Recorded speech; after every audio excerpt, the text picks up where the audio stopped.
What happens when a beloved actor walks onto a daytime talk show expecting a friendly chat about his career, only to be blindsided by personal attacks and condescending remarks from a host who seems determined to humiliate him on live television?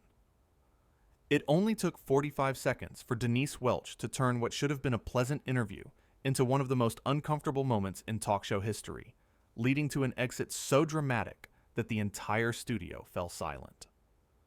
Nicholas Ralph arrived at the Loose Women's studio that morning with a smile on his face. The Scottish actor, known for his warm portrayal of James Herriot in All Creatures Great and Small, was there to talk about the new season of the show. He greeted the audience with a wave, his genuine warmth evident as he took his seat on the famous purple sofa. Sitting across from him were Denise Welch, Ruth Langsford, Janet Street Porter, and Colleen Nolan. The cameras rolled, the audience applauded, and everything seemed perfectly normal. Denise Welch opened the interview with what appeared to be a standard question. So Nicholas, All Creatures Great and Small has been quite the success. Tell us, do you ever feel like you're just riding on the coattails of the original series? The smile on Nicholas's face faltered slightly. It was an odd way to start an interview, questioning whether his work had merit, but he remained professional. Well, I think we've worked really hard to honor the original while bringing something fresh to it. The entire cast and crew pour their hearts into every episode. Denise leaned back in her chair, a smirk playing at her lips. That's a very diplomatic answer, isn't it? But let's be honest, you're basically just copying what Christopher Timothy did decades ago. How does it feel knowing you'll always be compared to someone who did it better? The audience went quiet. Ruth Langsford shifted uncomfortably in her seat, glancing at Denise with a look that said she couldn't believe what she was hearing. Nicholas blinked, clearly taken aback by the hostility. I don't see it as copying, Nicholas replied, his voice steady despite the obvious attempt to rattle him. Every actor brings their own interpretation to a role. I have nothing but respect for Christopher Timothy, but I'm playing James Herriot in my own way. Your own way, Denise repeated, her tone dripping with condescension. Is that what we're calling it? Because from where I'm sitting, it looks like you're playing dress-up in someone else's legacy. Janet Street Porter jumped in, trying to redirect the conversation. I think what's wonderful about the show is how it appeals to a new generation of viewers. Nicholas, you've brought so many young people to the series. Thank you, Janet, Nicholas said, grateful for the lifeline. That means a lot. We've had incredible feedback from viewers of all ages. But Denise wasn't done. She leaned forward, fixing Nicholas with a challenging stare. Let's talk about your background, shall we? You went to drama school, got a few small roles, and then suddenly you're the lead in a major series. Some might say you got very lucky. Do you ever feel like you don't deserve it? The question hung in the air like a poisonous cloud. Colleen Nolan's mouth dropped open. Ruth put her hand to her chest, visibly shocked. Nicholas's jaw tightened, but he maintained his composure. I worked incredibly hard to get where I am, he said, his voice firm but controlled. Drama school was years of training, and every role I've had has taught me something. I'm grateful for the opportunity, but luck had very little to do with it. Oh, come on, Denise scoffed, waving her hand dismissively. You can't really believe that. There are hundreds of actors more talented than you who never get their big break. You're sitting here because you fit the look they wanted, not because you're exceptionally talented. The studio audience gasped. Someone in the back, row, shouted, That's out of order. Ruth immediately turned to Nicholas with an apologetic expression. Denise, I think that's a bit harsh, Ruth said, her voice gentle but firm. Nicholas has done wonderful work on the show. I'm just being honest, Denise shot back. Someone needs to bring him back down to earth. These young actors get one successful show, and suddenly they think they're Laurence Olivier. Nicholas took a deep breath, his hands clasped tightly in his lap. I've never claimed to be anything other than an actor who loves his job. I don't know what I've done to deserve this treatment, but I came here to talk about a show that means a great deal to me and to millions of viewers. There we go, Denise said, laughing mockingly. The wounded puppy routine. Very convincing. Tell me, do you practice that in the mirror? Colleen finally spoke up, her voice filled with disbelief. Denise, what are you doing? This is completely unfair. I'm doing my job, Denise replied, sharply. I'm asking the questions that nobody else has the guts to ask. If he can't handle a bit of criticism, maybe television isn't for him. Criticism is one thing, Janet interjected, her distinctive voice cutting through the tension. But you're not being critical, you're being cruel. There's a difference. Nicholas sat up straighter, his patience clearly wearing thin. I appreciate constructive criticism. What I don't appreciate is someone using their platform to tear down a guest for no apparent reason. I came here in good faith. Good faith, Denise repeated, her voice mocking. How noble of you. Let me ask you something else, Nicholas. Your Scottish accent is quite strong. Have you ever considered that it might be holding you back? That perhaps you should work on sounding less, well, regional? The insult was clear. She wasn't just attacking his work anymore. She was attacking his identity, his heritage. Ruth's face turned red with anger. Now that is completely out of line, Ruth said, her voice rising. His accent is part of who he is, and frankly, audiences love it. I'm proud of where I come from, Nicholas said, his voice tight with controlled anger, and I won't apologize for it. Nobody asked you to apologize, Denise said with a shrug. I'm simply suggesting that if you want to be taken seriously as an actor, you might need to lose some of that provincial charm. Janet shook her head vigorously. This is ridiculous. Denise, you're being incredibly rude to our guest. I'm being honest, Denise insisted. Why should I sit here and blow smoke up his backside like everyone else does? He's not special. Nicholas's eyes flashed with anger, but his voice remained steady. I never claimed to be special. I'm an actor doing a job I love, but I won't sit here and be insulted on national television. Oh, here we go, Denise said, rolling her eyes dramatically. The diva exit. Are you going to storm off now? Is that the plan? Colleen reached out and touched Nicholas's arm sympathetically. You don't have to put up with this, love. This isn't what our show is about. Isn't it, though? Denise challenged. Aren't we supposed to have lively debates and not just sit here fawning over every guest who walks through the door? There's a difference between lively debate and personal attacks, Ruth said firmly, and you've crossed that line multiple times in the last few minutes. Nicholas looked at each of the women in turn, his decision clearly made. I appreciate those of you who have tried to make this a civil conversation, but I won't be spoken to this way. So you are storming off, Denise said triumphantly. How very professional. What's unprofessional, Nicholas said, standing up and removing his microphone, is inviting someone onto your show and then spending the entire time trying to belittle them. I don't know what I did to upset you, Denise, but this has been one of the most disrespectful experiences of my career. The audience erupted in applause. People were standing, clapping, some even shouting words of support. Denise's face flushed with anger at the response. Oh, please, she snapped. Sit down, all of you. He's not a hero. But the applause only grew louder. Ruth stood as well, extending her hand to Nicholas. I'm so sorry about this. You deserved better. Thank you, Ruth, Nicholas said, shaking her hand. And thank you, Janet and Colleen, for trying to bring some decency to this conversation. Janet nodded approvingly. You handled yourself with real class, Nicholas. More than can be said for some people. Denise shot Janet a furious look. Are you turning on me now? Unbelievable. I'm not turning on anyone, Janet replied coolly.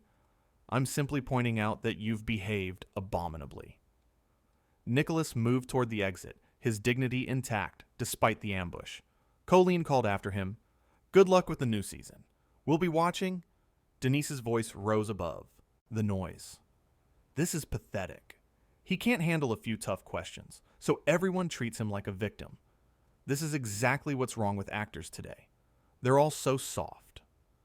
Nicholas paused at the edge of the set, turning back one final time. They weren't tough questions, Denise. They were insults, dressed up as questions. There's a difference, and I think you know that. Oh, spare me the lecture, Denise shot back. Run along back to your little countryside drama, where everyone tells you how wonderful you are. Denise, that's enough, Ruth said sharply. You've embarrassed yourself and this show. I've embarrassed myself? Denise laughed bitterly. I'm the only one here with the backbone to say what everyone's thinking. Nobody was thinking that, Colleen said quietly. Only you. The audience continued to clap as Nicholas gave them a small wave and disappeared backstage. The producers were scrambling, unsure how to salvage the segment.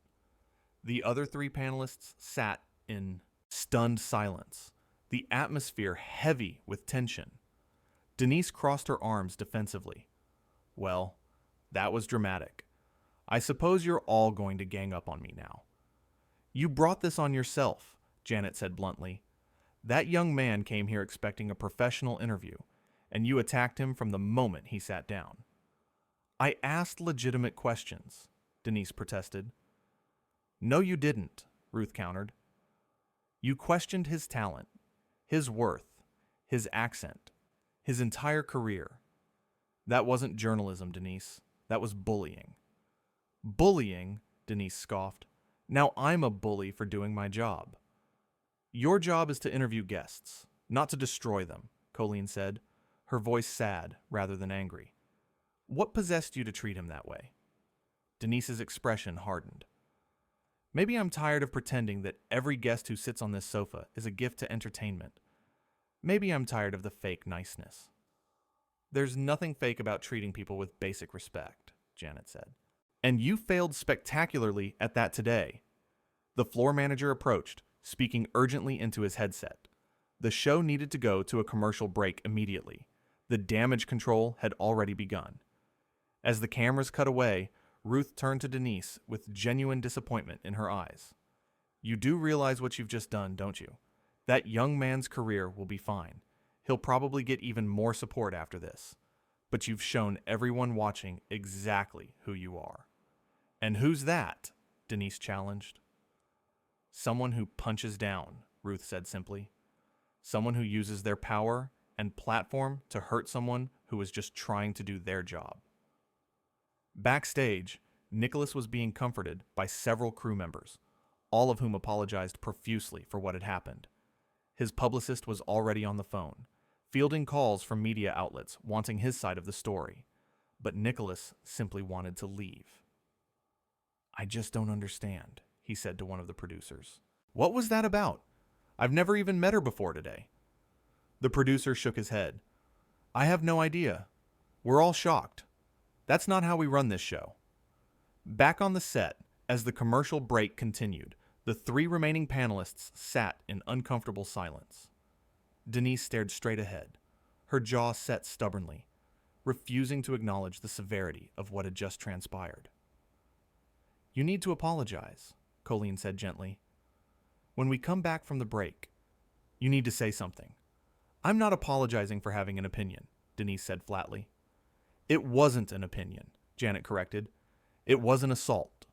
And if you can't see the difference, then I genuinely feel sorry for you. The floor manager gave them a countdown, 30 seconds until they were back on air.